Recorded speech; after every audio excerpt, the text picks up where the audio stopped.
ஷே எப்பா விஷ்ணு பிரம்மா எரிக்கிற மாலை ஒன்று விடாமல் எல்லா இடத்துலையுமே போட்டிருக்கான்ப்பா. ஒரு ஆதார கார்டு ரேஷன் கார்டை வச்சு குடும்பத்தோடு உள்ள கணக்கு எல்லாமே போட்டு உலக நாடே போட்டு தாய் இந்தியா நாட்டில் போட்டு தமிழ்நாட்டில் சீக்கிரமாக முடிச்சிடப்பா. சீக்கிரமாக முடிச்சிரு, சீக்கிரமாக பூரா போட்டு முடிச்சிரு. எரிக்கலை மாலை, முள்ளுச்செடி மாலை, செருப்பு மாலை. அதான் ஒரு முள்ளுச்செடி கைலாசத்தில் கிடக்கு. எல்லாம் அதுகளுக்கும் கடவுளை பார்த்து முள்ளுச்செடி உட்கார்ந்துருக்கு. அப்போ தீயை வச்சுட்டு போயிட்டான். பூரா காஞ்சி கருவாடாக போய்விட்டது. கருவாடுமா தமிழ்நாட்டில். அப்போ முள்ளுச்செடி கருவாடாக போனால் அந்த முள்ளுச்செடி மாலையை போட்டால் காஞ்ச முள் கழுத்தில் போட்டால் எப்படி இருக்கும்? காஞ்ச முள். இப்போ இதில் தான் வச்சு உலக நாடு விளையாடுதார் ஐயா. கைலாசத்தில் உள்ள கணக்கை வச்சு தான் விளையாடுவார்.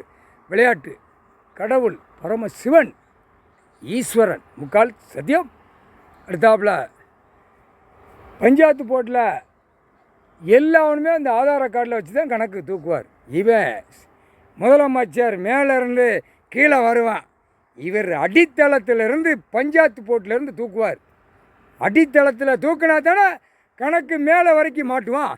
எல்லாம் பல கோடி போட்ட நிதி பூரா உள்ளே மாட்டி அதை ஆட்டாமட்டிக்க கணக்கு எல்லா நீதிமன்றத்தில் இருக்குது. Delhi to Tamil Nadu, Tamil Nadu to Delhi.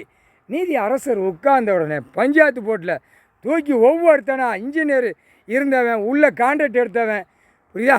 பஞ்சாயத்து போட்டு தலைவர் கையெழுத்து போட்டது, தலைவர் உபதலைவர் எப்படி வார்டில் உள்ளவன் கையெழுத்து போட்டவன் பூரா செங்கல் பதிச்சேன், குழாயை பதிச்சேங்கிற கணக்கு எல்லா கணக்கும் உள்ள வரையில் எரிக்கலை மாலை, முள்ளுச்செடி மாலை, செருப்பு மாலை போட்டியா? ஏமங்காலம் தூவேன் கையில் வச்சுக்கோ.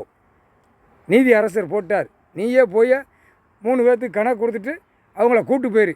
எருமை மாடு உட்காந்துருக்கானா? அவன் எருமை மாடு. அதான் எருமை மாடு வாயில்லாத சீவனை கேரளாவில் அது கறி நல்லா இருக்குன்னு ருசியாக அறுத்து சாப்பிட்டு க்ளோஸ் பண்ணிட்டான். அதனால தான் இனப்பெருக்கங்கள் நிறையா பெரிய போச்சு. ஏமங்காலம் தூவன் போக முடியாமல் மடக்கிட்டான் கேரளாக்காரப்பே. அம்புட்டும் எருமை மாடை பூரா கரேன்னு இருக்கும். அதில் தான் உட்காந்து போவானுங்க 3 பேரும். அதுதான் கொடுத்தாரு. ஏமங்காலம் தூவையில் எருமை மாட்டில் போய் உட்காந்து தூக்கிட்டு வாடா சாய் அப்படியே பாரு ஐயா நீதி அரசர். அப்போ உள்ள காலத்தில் உள்ள கணக்கு இப்போ வெளியே விடுதார். இப்போ எருமை மாடு உற்பத்தி இல்லாமல் கிடக்கு. அதை உயிரை அந்த மாடை முன்னாடி உருவாக்கி எருமை மாடு உருவாக்கி அவங்கள கூட்டு போயிரு. 3 பேர் அதில் உட்காந்து வரட்டும். ஏமங்காலம் தூவேன் எல்லாம் ட்ரெஸ்ஸை மாட்டி கூட்டு போயிரு, உன் வேலை அப்படின்ட்டார். நீதி அரசர் கையில் கொடுத்துட்டார். கடவுள் கொடுத்துட்டார். பரமசிவன் ஐயா கொடுத்துட்டார். இப்போ தண்டனைக்கு உள்ளது காலி பண்ணணும், சேட்டை பண்ணணும், காலி பண்ணணும். இப்போ அப்படித்தான் காலி பண்ணுவார். இப்போ அவர் காலி பண்ண உட்காந்து லிங்கத்திலேருந்து சேரில் உட்காந்து சுற்றி அடிப்பார், பட்டனை தட்டுவார். அவர் 10 பேரில் தட்ட மாட்டார். லேசாக அப்படி கண்ணை அசைஞ்சாலே போவோம், ஒரு நாடு கீழே போயிடும். அதனால் அவர் அந்த வேலையை பார்ப்பார். நீ ஏமங்காலம் தூவேன் கூட்டுவாடு மாலை போட்ட இடம் பூரா காட்டிடு. முதலமைச்சர், மந்திரி, எம்எல்ஏ தாய் இந்தியா நாடு முழுவதும்ப்பா. அதுக்காக தமிழ்நாடு மட்டும் முடிச்சிடாத புரியுதா? தாய் இந்தியா நாடு முழுவதும் முதலமைச்சருக்கு பூரா போட்டாச்சு. அவனுக்கு பூரா ஏமங்காலம் தூவே காட்டிடு புரியுதா? பஞ்சாயத்து போட்டு வார்டில் உள்ளவனுக்கு போட்டுட்டேன். எல்லாவனும் கிளியராக போட்டேன். அப்போ கணக்கு துஷ்டி அதில் எடுப்பார், கணக்கு கொடுப்பார். ஏமங்காலம் தூவேன் கூட்டு போய் அடைச்சி கொண்டு வந்து அந்த பெட்டியில் ஏற்றிருங்கப்பா. உள்ள கருணாகம் இருக்குப்பா, நீ இன்னும் பார்க்கல, போய் பார்த்துக்கோ. கருணாகம் இருக்கும். அதில் ஏற்ற கருநாகம் உள்ளே ஏற்றிக்கிட்டே இருக்கும். செத்த ஆத்மா அவனுடைய கணக்கு பூரா கருநாகம் உள்ளே ஏற்றும். அந்த பெட்டியை போய் பார்த்துக்கோ. ஓடி அவனுடைய கணக்கு கொடுத்துட்டு அவங்கள கூப்பிட்டு ரெடி ஆகிக்கோ. முக்கால் சத்தியம்.